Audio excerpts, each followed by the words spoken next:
si Chloe. Daling Crush ko siya Chloe. Yung Oo. kinuha niya sa Korea.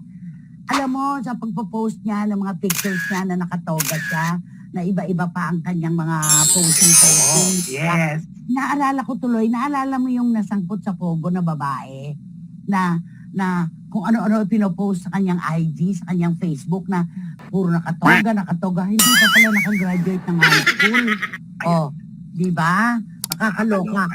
Pero at least itong si Chloe, ginamit niya yung panahon niya sa pag-aaral, dagdag kaalaman. At saka mas maganda na yung mga ganyang pinopost na nakaka-inspire. Di ba, Nanay? Yung mga ganyan. Yan, mga ganda mga ganyan. Tama. Huwag lang OOA. Kasi ang tawag nga sa mga ganyan, di ba, mga pagarpar.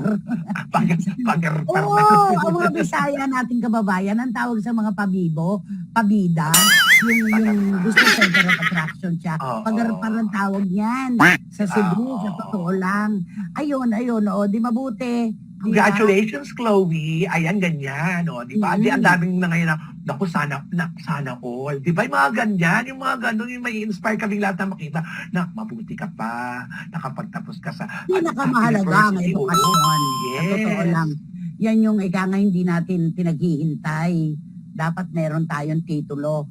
Sabi ni Wating-Wating, oy, Chloe San Jose, congratulations. Yan, Mabuti diba? Naman at natapos ka na. Salamat sa sakripisyo ni Kaloy. Hanap ka na ng trabaho, sabi niya. Ang ganda niya, Wating-Wating. At sabi na Miss Nads, iba pa rin talaga yung fulfillment kapag hawak mo na ang diploma mo. Ano man ang sabihin ng ibang tao sa paligid. Patunay lang ito na sa kabila ng lahat ng ingay sa social media, priority pa rin niya ang edukasyon. Pero eto, matindi tong kay Juris Dr. Channel. Ang daming paek-ek ni Blandina. Short-term certificate course lang naman pala sa Korean language. Basically, crash course na pwedeng online.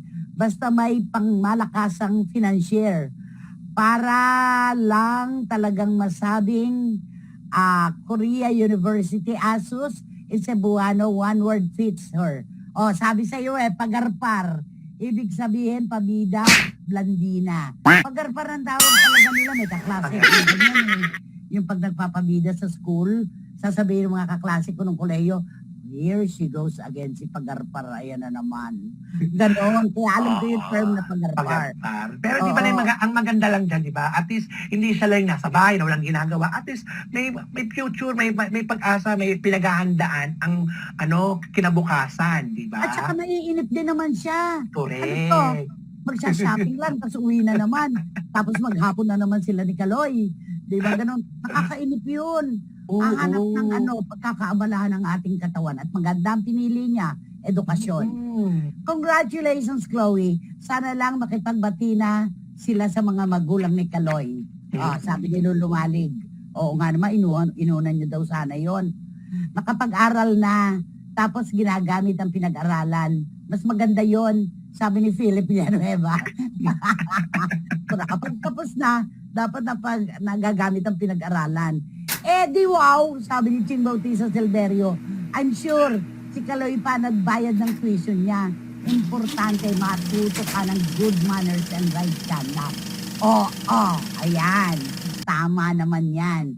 Sino magbabayad ng tuition fee niya? Siyempre si Kaloy. Di ba? Ang mahal dyan sa eskwelahan na yan, ano? Sa Korea? Di ba nag-exchange student ako dyan? Yes. Ay, grabe. Nakakaloka. Napakamahal. Sana sa North siya napunta. Paano makakaaral? Charot lang. Hindi siya nakakabila ng gate.